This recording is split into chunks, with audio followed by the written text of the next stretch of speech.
أن يشطب أو يشطب اسم محمد من ابن سلمان، غير ابن كمال حروف اللغة العربية للغة التركية إلى الفارسية، والفارسية إلى اللاتينية، وعمل على تغيير المناهج. وغير ابن سلمان مناهج الدراسة لتواكب التحلل الأخلاقي والتطبيع مع الكيان اليهودي. ألغى ابن كمال حجاب المرأة وقوامة الرجل عليها، وغير أحكام الشريعة الإسلامية في المواريث، وشجع الحفلات الراقصة والمسارح المختلطة والرقص.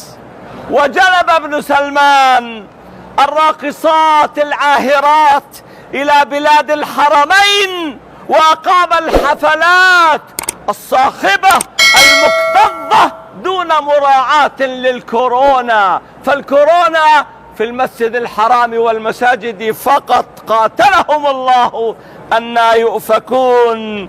وأخيرا وليس آخرا، والقائمة تطول في جرائمهما وجرائم غيرهما من الحكام، أمر ابن كمال بترجمة القرآن إلى اللغة التركية، وأمر بمنع الأذان في المساجد، وأن يكون الأذان بعد ذلك باللغة التركية.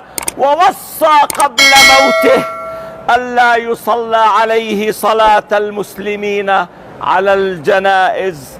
أيها الناس، قال ابن كمال يوما: نحن الآن في القرن العشرين وعصر الصناعة، لا نستطيع أن نسير وراء كتاب يبحث عن التين والزيتون، يعني القرآن الكريم، فأهلكه الله بالنمل الأحمر الذي أكل جسده.